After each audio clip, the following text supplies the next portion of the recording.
চোখ রাখবো এই মুহূর্তের সবথেকে বড় খবরে। তৃণমূল ছেড়ে বিজেপিতে যোগ দিলেন মানস ঘোষ। রায়গঞ্জের শাসক দলে বড় সড় ভাঙন। তৃণমূল ছেড়ে বিজেপিতে যোগ দিলেন মানস ঘোষ। এদিন বিজেপির জেলা কার্যালয়ে পৌঁছান তিনি। মানস ঘোষের হাতে দলীয় পতাকা তুলে দেন বিজেপির জেলা সভাপতি। রায়গঞ্জের ব্লক সভাপতি তথা পঞ্চায়েত সমিতির সহ সভাপতি ছিলেন মানস ঘোষ। এদিন তিনি তৃণমূল থেকে বিজেপিতে যোগ দিলেন। রায়গঞ্জের শাসক দলে বড় সড় ভাঙন। পঞ্চায়েত নির্বাচনের আগে রায়গঞ্জের শাসক দলে বড় সড় ভাঙন। এই মুহূর্তে যে সবথেকে বড় খবর, পঞ্চায়েত নির্বাচনের আগে রায়গঞ্জের শাসক দলে বড় সড় ভাঙন। তৃণমূল ছেড়ে বিজেপিতে যোগ দিলেন মানস ঘোষ। রায়গঞ্জ ব্লকের সভাপতি এবং পঞ্চায়েত সমিতির সহ সভাপতি ছিলেন মানস ঘোষ। আজ তিনি তৃণমূল ছেড়ে বিজেপিতে যোগ দিলেন। এদিন বিজেপির জেলা কার্যালয়ে পৌঁছান তিনি। সেখানে মানস ঘোষের হাতে দলীয় পতাকা তুলে দেন বিজেপির জেলা সভাপতি। পঞ্চায়েত নির্বাচনের আগে রায়গঞ্জের শাসক দলে বড় সড় ভাঙন। এই মুহূর্তে যে বড় খবরের দিকে নজর রেখেছি আমরা, সেটা হচ্ছে রায়গঞ্জের শাসক দলে বড় সড় ভাঙন। পঞ্চায়েত নির্বাচনের আগে তৃণমূল থেকে বিজেপিতে যোগ দিলেন মানস ঘোষ। রায়গঞ্জের ব্লক সভাপতি এবং পঞ্চায়েত সমিতির সহ সভাপতি ছিলেন মানস ঘোষ। এদিন তিনি বিজেপির জেলা কার্যালয়ে পৌঁছে যান এবং সেখানে মানস ঘোষের হাতে দলীয় পতাকা তুলে দেন বিজেপির জেলা সভাপতি। এই মুহূর্তে যে বড় খবরের দিকে আমাদের নজর রয়েছে, রায়গঞ্জের শাসক দলে বড় সড় ভাঙন। পঞ্চায়েত নির্বাচনের আগে রায়গঞ্জের শাসক দলে বড় সড় ভাঙন। তৃণমূল ছেড়ে বিজেপিতে যোগ দিলেন মানস ঘোষ। এদিন বিজেপির জেলা কার্যালয়ে পৌঁছে যান তিনি। রায়গঞ্জের ব্লক সভাপতি এবং পঞ্চায়েত সমিতির সহ সভাপতি ছিলেন মানস ঘোষ। এদিন তিনি তৃণমূল ছেড়ে বিজেপিতে যোগ দিলেন। এদিন বিজেপির জেলা কার্যালয়ে পৌঁছে যান তিনি। সেখানে মানস ঘোষের হাতে দলীয় পতাকা তুলে দেন বিজেপির জেলা সভাপতি।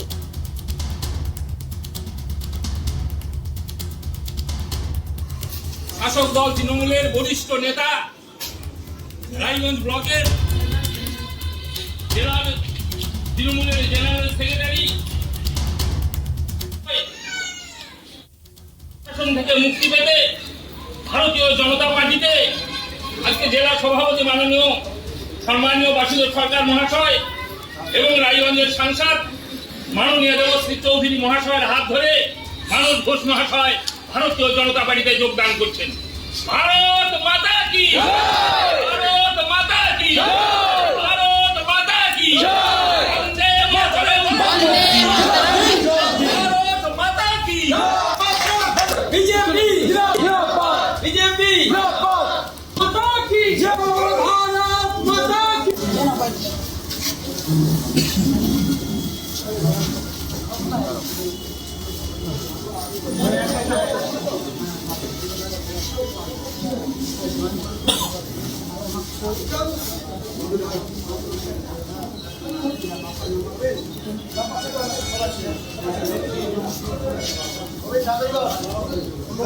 অমিতাভদা লাইভ দেখছে, বাসু অমিতাভদা লাইভ দেখছে। আজকে আপনি তৃণমূল ছেড়ে বিজেপিতে যোগ দিলেন। সৎভাবে যারা তৃণমূল কংগ্রেস করেছে, তৃণমূল কংগ্রেস তাদের জন্য মূল্যায়ন করেন। রায়গঞ্জের বিধায়ক একতরফাভাবে দলীয় স্তরে কোনো রকম আলোচনা না করে, দলের কোনো স্তরের কোনো নেতা রায়গঞ্জের কারোর সাথে কোনো আলোচনা না করে 2021-এর বিধানসভা নির্বাচনে উনার যারা অনুগামী ছিলেন তাদেরকে নিয়েই তিনি পঞ্চায়েত নির্বাচনের সমস্ত পরিচালনা করছেন এবং পঞ্চায়েত নির্বাচনে প্রার্থী সিলেকশন করেছেন। এই নিয়ে আমাদের দলের তৃণমূল কংগ্রেস দলের নিচু মহলে বিশাল ক্ষোভ ছিল এবং এই ক্ষোভের বহিঃপ্রকাশ আমরা দেখতে পাচ্ছি দলের প্রার্থী নির্বাচনে। তাই রায়গঞ্জের বিধায়কের অপশাসন থেকে একদিকে রায়গঞ্জের গ্রামের মানুষকে মুক্ত করতে হবে, আর পশ্চিমবঙ্গের যে নৈরাজ্য, এই নৈরাজ্য থেকে পশ্চিমবাংলাকে মুক্ত করতে আজকের দিনে বিজেপি একমাত্র পথ, বিজেপি সঠিক পথ। তাই ভারতীয় জনতা পার্টিতে আজকে স্বেচ্ছায় নিঃশর্তভাবে আমি যোগদান করলাম। বলছি আপনার মানে ক্ষোভটা কি তাহলে সরাসরি বিধায়কের বিরুদ্ধেই আপনার ক্ষোভ? অবশ্যই রায়গঞ্জের বিধায়ক তিনি একতরফাভাবে তৃণমূল কংগ্রেস দল পরিচালনা করছেন এবং তার রায়গঞ্জে যেভাবে তিনি দল চালাচ্ছেন তাতে করে তিনি, আমার যেটা মনে হয়, এখানে ব্যক্তিগত মৌরসি পাট্টা কায়েম করতে চাচ্ছেন। দল বলে কোনো জিনিস, তৃণমূল কংগ্রেস দল বলে কোনো জিনিস বর্তমানে রায়গঞ্জে তিনি রাখেননি।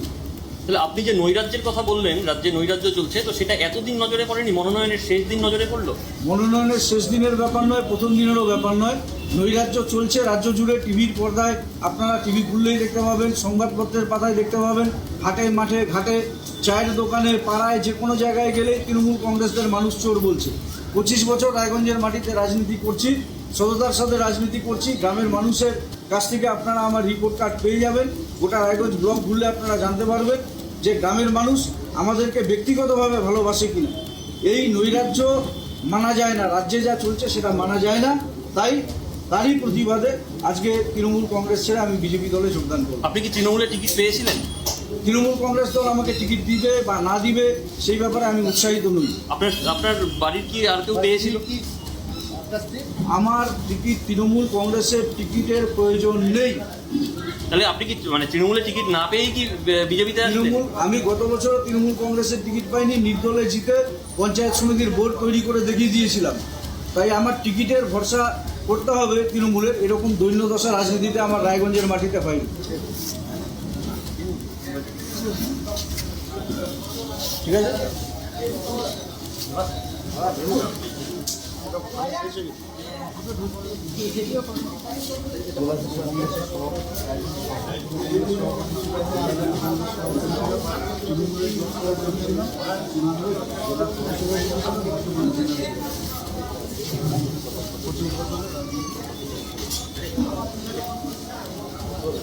বাসুদা, আজকে রায়গঞ্জ পঞ্চায়েত সমিতির সহসভাপতি তিনি আপনাদের দলে যোগ। রায়গঞ্জের শাসক দলে বড়সড় ভাঙন, তৃণমূল ছেড়ে বিজেপিতে যোগ দিলেন রায়গঞ্জের ব্লক সভাপতি মানস ঘোষ। এদিন বিজেপির জেলা কার্যালয়ে যান, সেখানে তার হাতে দলীয় পতাকা তুলে দেন বিজেপির জেলা সভাপতি। বিস্তারিত জানবো, আমাদের সাথে রয়েছে আমাদের প্রতিনিধি গৌতম। গৌতম, রায়গঞ্জে পঞ্চায়েত নির্বাচনের আগে রায়গঞ্জের শাসক দলে এত বড় একটা ভাঙন, তো তৃণমূল থেকে বিজেপিতে যোগ দিলেন মানস ঘোষ, এতে শাসক দলের উপর কতটা প্রভাব পড়বে বলে মনে করছো? দেখো তৃপ্তির, প্রথমেই তোমাকে যেটা জানাবো সেটা হচ্ছে তৃণমূল কংগ্রেসের যে প্রার্থী নির্বাচন করা হয়েছে সেই প্রার্থী তালিকায় তারা কিন্তু এবারে যেটা করেছেন সেটা হচ্ছে দুর্নীতিমুক্ত প্রার্থী। যেটা তুমি জানো যে অভিষেক বন্দ্যোপাধ্যায় নবজোয়ার কর্মসূচি থেকেই শুরু করেছেন যে মানুষ যাকে চাইবে তাকেই প্রার্থী করা হবে, এবং সেই নিরিখেই কিন্তু রাজ্য তৃণমূল কংগ্রেস থেকে কিন্তু সেই প্রার্থী তালিকাই ঘোষণা করা হয়েছে। এবার পঞ্চায়েত সমিতির সহসভাপতি এবং যিনি মানস ঘোষ, এবং রায়গঞ্জ ব্লক, যে রায়গঞ্জ ব্লকের দুটো সভাপতি, একটা রায়গঞ্জ উত্তর ব্লক, একটা রায়গঞ্জ দক্ষিণ ব্লক। রায়গঞ্জ দক্ষিণ ব্লকের তৃণমূল কংগ্রেসের সভাপতি ছিলেন মানস ঘোষ, এবং তিনি গতবার অর্থাৎ 2018 যে পঞ্চায়েত নির্বাচন, সেই পঞ্চায়েত নির্বাচনে তিনি জয়ী হন, এবং জয়ী হয়ে তাকে পঞ্চায়েত সমিতি, রায়গঞ্জ পঞ্চায়েত সমিতির গুরুত্বপূর্ণ দায়িত্ব, সেটা হচ্ছে সহসভাপতির দায়িত্ব দেওয়া হয়। এরপর থেকে কিন্তু তার বিরুদ্ধে নানান ধরনের দুর্নীতির অভিযোগ উঠেছিল, এবং দলের মধ্যে কিন্তু তার বিরুদ্ধে নানান দুর্নীতির অভিযোগ উঠেছিল, এবং শীর্ষ নেতৃত্বের কাছেও কিন্তু সেই অভিযোগ পৌঁছে যায় মানস ঘোষের বিরুদ্ধে। তোমাকে একটা কথা বলি যে এই মানস ঘোষ সে কিন্তু 2016 সাল, সেই 16 সালের আগে পর্যন্ত তিনি কিন্তু কংগ্রেসের নেতা ছিলেন, অর্থাৎ তিনি কংগ্রেস করতেন এবং কংগ্রেসের যুব কংগ্রেসের সম্পাদক ছিলেন এবং যুব কংগ্রেসের সভাপতি ছিলেন, কংগ্রেসের একজন শীর্ষ নেতৃত্ব জেলার ছিলেন। আচমকাই তিনি কিন্তু 2016 সালে দেখা গেল কংগ্রেস ছেড়ে তিনি তৃণমূল কংগ্রেসে যোগদান করলেন।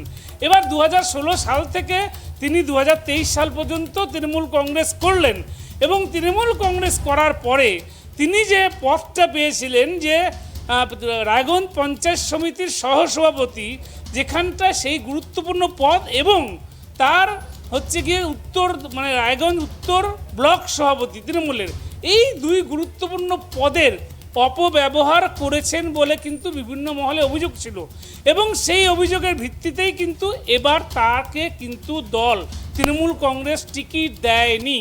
অর্থাৎ একজন পঞ্চায়েত সমিতির সহসভাপতি, গুরুত্বপূর্ণ পদ, তাকে এবার দল টিকিট দিল না। এটা কিন্তু কোনো রকম রাজনৈতিক কোনো রকম বিভেদ নয়, এটা হচ্ছে অভিষেক বন্দ্যোপাধ্যায়ের যে নবজোয়ার কর্মসূচি, তিনি যেটা বলেছিলেন যে মানুষ যাকে চাইবে তাকে প্রার্থী করা হবে, সেই নীতিতেই কিন্তু ভরসা করে রাজ্যের শাসক দল তৃণমূল কংগ্রেস তারা কিন্তু এই সিদ্ধান্ত নিয়েছেন, এবং মানস ঘোষকে তারা এবার প্রার্থী করেননি।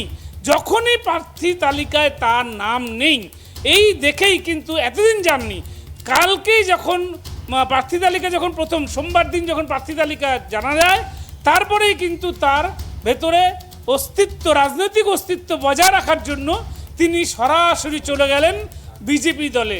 যে দল রায়গঞ্জ ব্লকে, আমি বলবো বিশেষ করে রায়গঞ্জে বা উত্তর দিনাজপুর জেলায় যে দলের অস্তিত্ব সংকটের মুখে বিজেপির, সেই দলে গেলেন না কি এখন তার মুখে কথা শোনাচ্ছে যে তৃণমূল দুর্নীতিগ্রস্ত দল।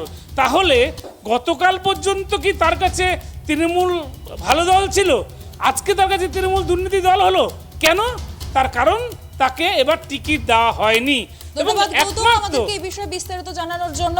তো সামনে রয়েছে পঞ্চায়েত নির্বাচন, দফায় দফায় চলছে অশান্তি এবং বিভিন্ন জায়গায় একাধিক অশান্তির ছবি আমাদের সামনে ফুটে উঠছে এবং বিভিন্ন জায়গায় দলবদলের চিত্র উঠে আসছে। নজর থাকবে আমাদের এদিকেই। তো মিড ডে প্রাইম এই পর্যন্তই। নজর থাকবে আমাদের এদিকে রায়গঞ্জের শাসক দলে বড় সড় ভাঙন, সেখানে তৃণমূল থেকে বিজেপিতে যোগ দিলেন মানস ঘোষ। সেখানে বিজেপির কার্যালয়ে পৌঁছান তিনি এবং সেখানে বিজেপির জেলা সভাপতির হাত দিলে তিনি বিজেপিতে যোগ দেন।